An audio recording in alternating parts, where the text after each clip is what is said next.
दोस्तों, हाल ही में तुर्की ने भारत से पंगा लेकर अपने ही पैरों पर कुल्हाड़ी मार ली है और उसके एक गलत फैसले की कीमत करीब 770 करोड़ की भारी भरकम आर्थिक नुकसान के रूप में चुकानी पड़ रही है। और यहां पर तुर्की के राष्ट्रपति रेसेप तैयप एर्दोगान को शायद अंदाजा नहीं था कि भारत जैसे विशाल बाजार से टकराव उन्हें इतना महंगा पड़ेगा कि उनकी नींदें उड़ जाएंगी। और वो सोच रहे थे कि भारत छोटी मोटी कार्रवाई करके चुप बैठ जाएगा, लेकिन वो शायद भूल गया, यह भारत पहले वाला भारत नहीं है, बल्कि भारत अब अपने दुश्मनों से कैसे निपटना यह अच्छे से जानता है। और भारत ने अब ऐसा फैसला ले लिया है जिससे तुर्की को नुकसान और खुद भारत चिप हब बनने वाला है। पूरी डेवलपमेंट क्या है,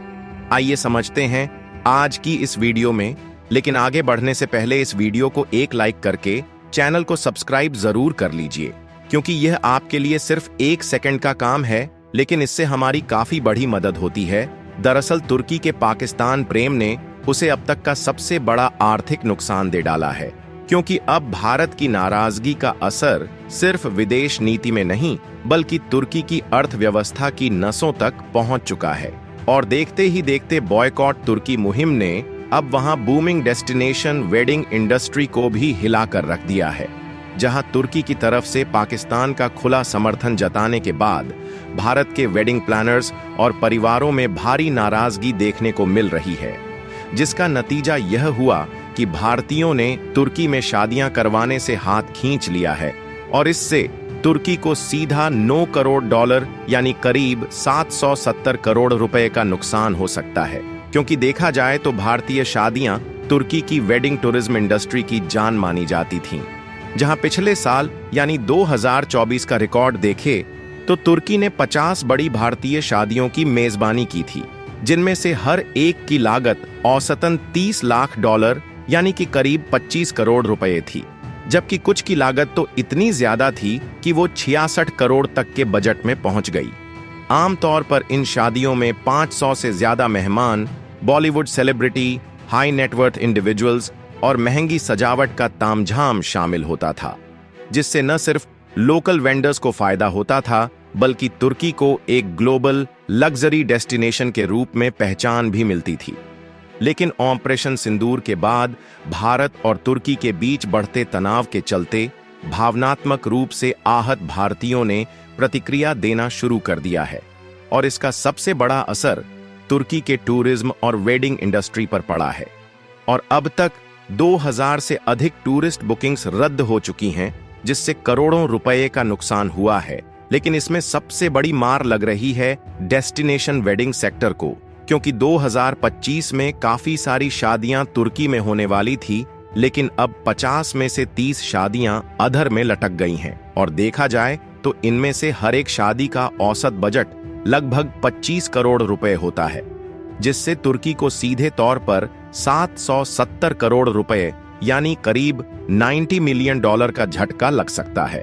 और ये सिर्फ आंकड़े नहीं हैं, बल्कि एक भारतीय बाजार की नाराजगी का संकेत है, जो तुर्की के लिए बेहद फायदेमंद रहा है, क्योंकि देखा जाए तो इन शादियों से स्थानीय फ्लोरिस्ट, इवेंट मैनेजर्स, ट्रैवल एजेंसियां, होटल चेन और डेकोरेटर तक को रोजगार मिलता था। साथ ही यह वेडिंग्स तुर्की के लग्जरी टूरिज्म को एक इंटरनेशनल ब्रांडिंग वैल्यू भी देती थीं,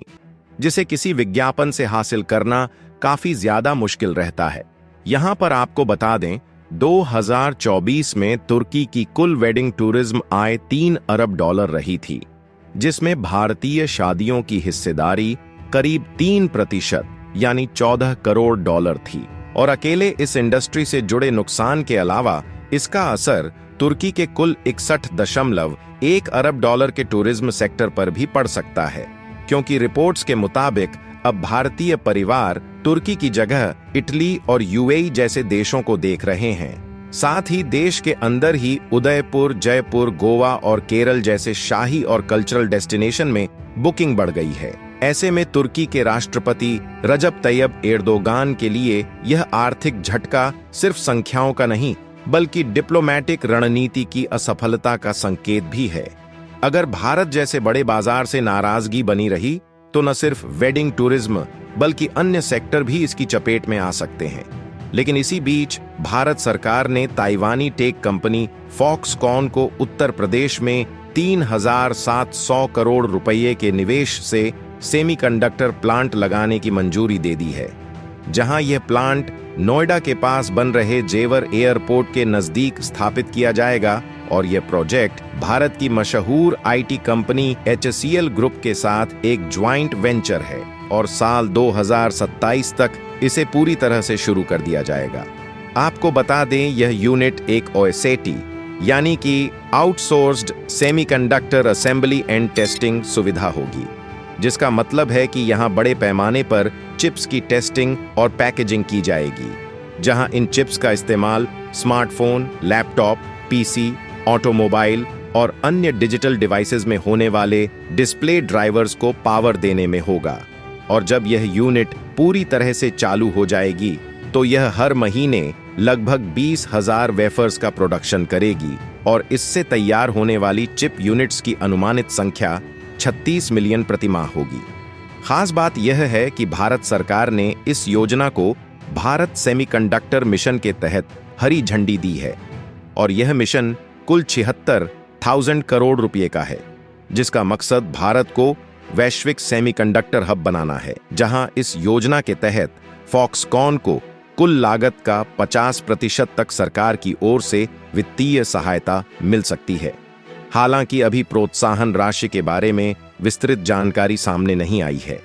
और देखा जाए तो फॉक्सकॉन का नया निवेश सिर्फ भारत के लिए नहीं बल्कि एप्पल के लिए भी बेहद अहम है,